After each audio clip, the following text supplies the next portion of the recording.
Hi, my name's Jilly and I'm on Atkins. Now it's just under a week till Christmas and I'm getting in the festive spirit by doing some low-carb baking. I put up a poll on my Facebook page asking what festive treats do you want to see me make this Christmas, and the greatest response I had was for a low-carb Yule log, and so that's what I'm going to make today. Now this Yule log, or bûche de Noël as they say in France, is extremely low carb because the four main ingredients that I'm going to use for it are eggs, butter, Splenda and sugar-free chocolate. Now the one I'm making today is quite small and will only serve about 6 people, so if you're wanting to serve this for more then you just double up or triple, whatever you need. So for my cake base I'm starting off with 3 eggs, 6 tablespoons of Splenda, half a teaspoon of vanilla extract and 25 grams of cocoa powder. For my cocoa powder, I'm using Green and Black's cocoa, which is just pure cocoa powder. There's no sugar in it, so make sure you read the labels. So to begin with, I've separated my eggs, and with my egg whites, I've whisked them using an electric whisk until they formed soft peaks, and then I added 2 tablespoons out of my 6 of Splenda to this and carried on whisking. In a separate bowl I have the 3 egg yolks, and to this I'm going to add the remaining 4 tablespoons of Splenda.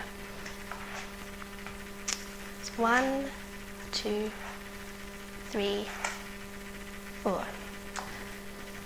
And then I'm going to whisk this up until the Splenda dissolves. So the egg yolks, which start off quite orange in colour, should go much paler and look much creamier. Okay, once the Splenda has completely dissolved, I'm then going to add my half a teaspoon of vanilla extract,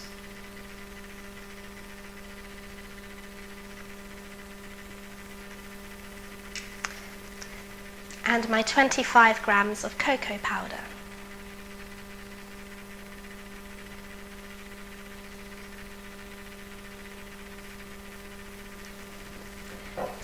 And you just want to fold these in.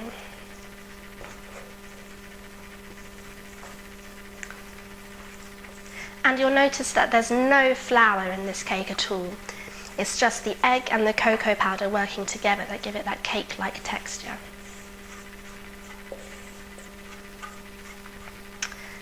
Then to this mixture you're going to add a couple of dollops of your whisked egg whites.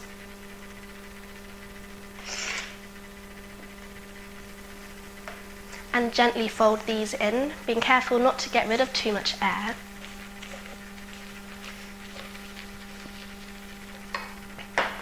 And then you want to do this again, just add another couple of dollops.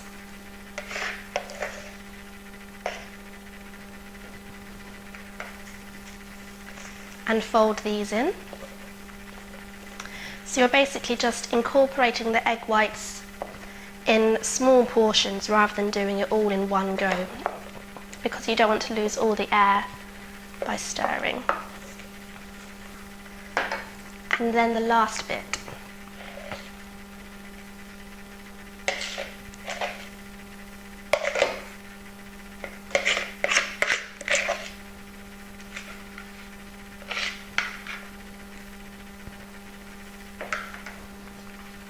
And fold this in.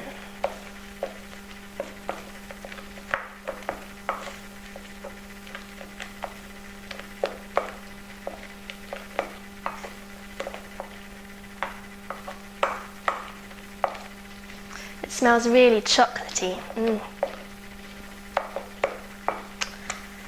Now, usually you would use a standard Swiss roll tin for this, which looks like this. However, because I'm making quite a small one, which is probably about half the size of a normal one, I'm using a rectangular tin which is about half the size, and I've lined this with some greaseproof paper.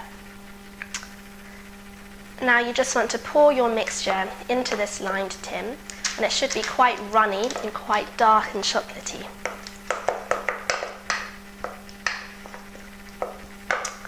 Then, after you've poured this all in, we're just going to put it in the oven for only 10 minutes, which I have preheated to 180 degrees.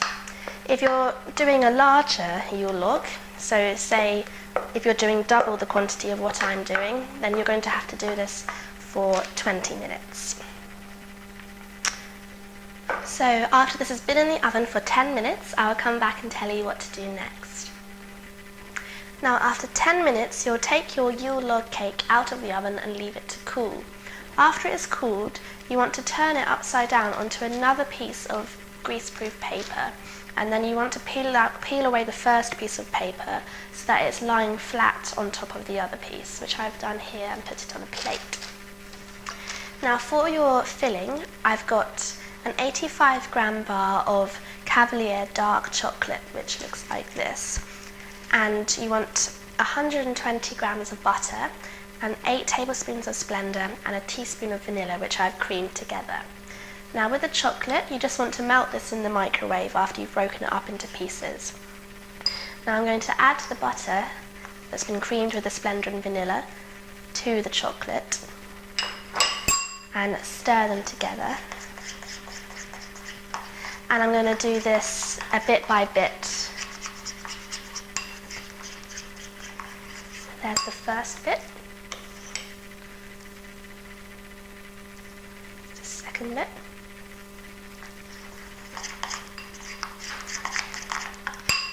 And then the final bit.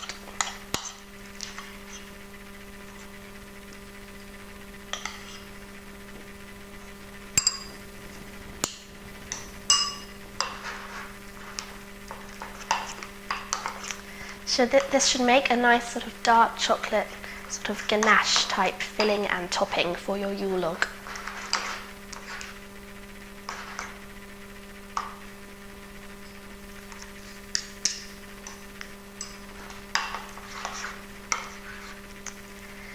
Now we're going to use half of this filling to lay across our cake base. So I'm going to take a spoon and lay it across. If your cake has broken up at all, that's fine, because this filling will work as a glue to hold all the little bits together. And you want to spread it right out towards the edges.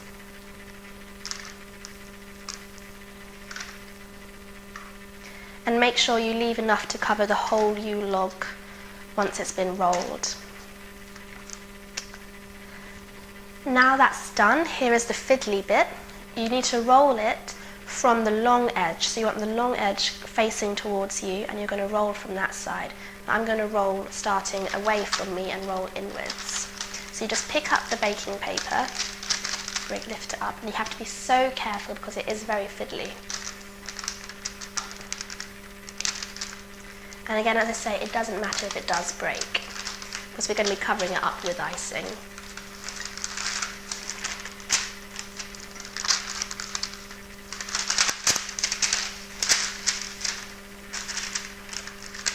You just use this paper to push the Yule log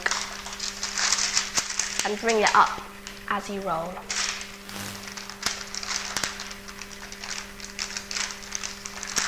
And there we go. And then just take the paper off.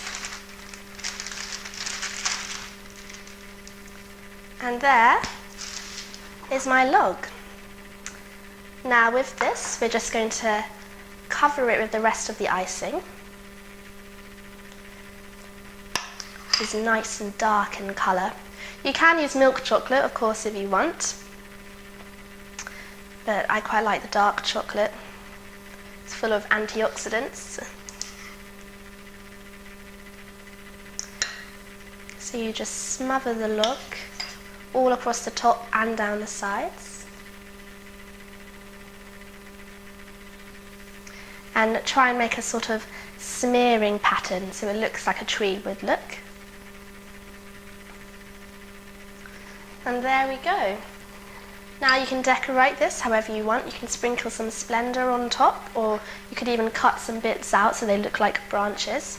And this can be made a week in advance and kept in the fridge in an airtight container, and it can even be frozen and then defrosted. So here we go. I hope you enjoy making this Yule log and have a very Merry Christmas.